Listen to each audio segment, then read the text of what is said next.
வாழ்க வளமுடன். ஆடி மாத பலன்கள். மேஷ ராசி.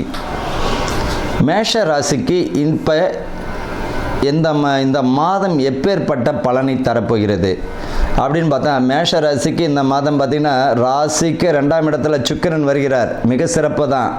3ஆம் இடத்தில் குருவும் அமர வருகிறார். கடகத்தில் சூரியன் புதன் சேர்க்கை, சிம்மத்தில் பார்த்திங்கன்னா செவ்வாயும் கேதுவும் சேர்ந்துருக்கு. சரி, இந்த மாதம் எப்படி தான் இருக்கும் அப்படின்னா, 12ஆம் இடத்துல பார்த்திங்கன்னா ராசிக்கு 12ஆம் இடத்துல சனி பகவான் வக்ர நிலையில் இருக்கார் பாருங்க.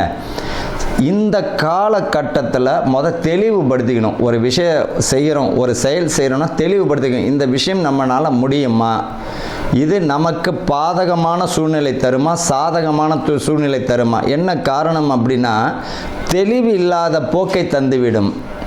மனசில் என்ன போக்கு தந்துடும், தெளிவில்லாமல் இருக்கும்.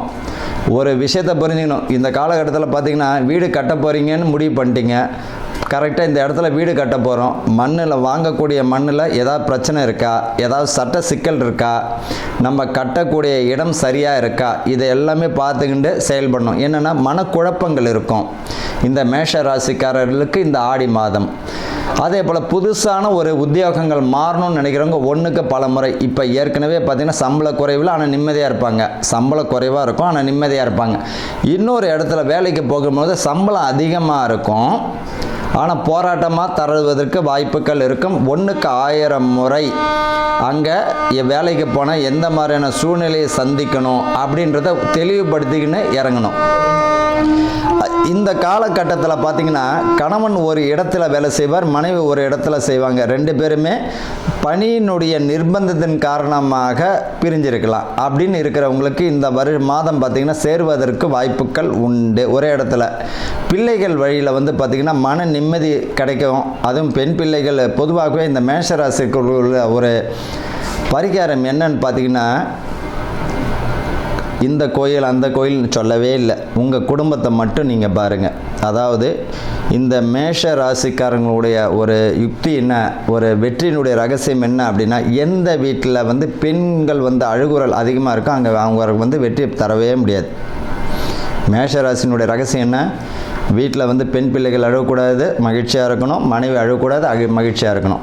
இந்த விஷயங்கள் இங்கே பிரச்சனை அப்படின்னா வெளியும் உங்களுக்கு பிரச்சனையாக இருக்கும். இந்த இடத்துல உங்களுக்கு சக்ஸஸ்னால் வெளியே சக்ஸஸ் தான். இதுதான் மேஷராசினுடைய மிக சிறந்த ஒரு பரிகாரம். இந்த காலகட்டத்தில் மனம் தெளிவாக ரொம்ப அவசியம். புதிய உத்தியோகத்திற்கு நீங்கள் மாறணும் அப்படின்னு நினைக்கிறவங்க 1க்கு 1000 முறை யோசிக்கணும். புதிய வேலை கிடைக்காதவர்களுக்கு இந்த மாதம் வேலை கிடைப்பதற்கு மிக அற்புதமான காலம்.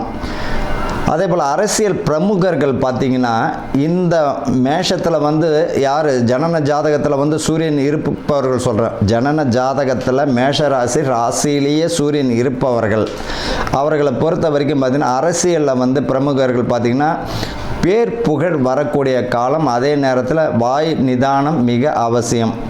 அதாவது எல்லாமே பாசிட்டிவாகவே சொல்லுங்கள்.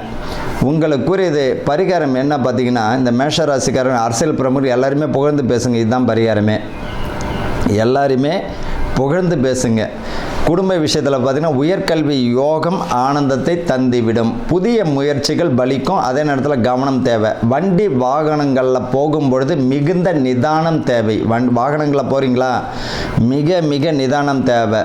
என்ன காரணம் அப்படின்னம்னா, சிறு தவறு பெரிய விளைவை ஏற்படுத்திவிடும். வாகனங்களில் போகிறவங்க நிதானம் தேவை. சட்ட திட்டங்களுக்கு கட்டுப்படுத்தி இந்த ராசிக்காரர்கள் நடக்கிறது மிகுந்த சிரமம். சட்ட சிக்கல் வருவதற்கு வாய்ப்புகள் உண்டுங்க. செவனேன்னு போனாலும் தேவையில்லாத சிக்கலை மாட்டுவதற்கு வாய்ப்புகள் உண்டு. அதனால் பார்த்திங்கன்னா இந்த ஆடி மாதத்தில் மேஷ ராசிக்காரர்கள் மிகுந்த கவனமுடன் செயல்படணும்.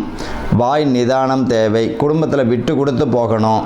இந்த காலகட்டத்தில் அம்மன் வழிபாடும், அதே போல் ஆடி பூரத்தன்று குடும்பத்தோட கோயிலுக்கு போங்க. நிறைய பேர் செய்கிற ஒரு தவறு என்னென்னா, குலதெய்வம் கும்பிட்றதுக்கு இவர் மட்டும் போயிட்டு வருவாங்க, அவங்க மட்டும் போயிட்டு வருவாங்க. அப்படி இல்லை, குலதெய்வம் என்பது குலமாகவே போகணும். குடும்பத்தோடு போய் வழிபடும் பொழுது இந்த ஆடி மாதத்தில் அம்மன் வழிபாடு, ஆண்டாள் வழிபாடு, புனித நதியில் நீராடுவது போன்ற விசேஷமான ஒரு நல்ல காரியங்கள் மிகுந்த நல்ல பலன்களை தரக்கூடியது.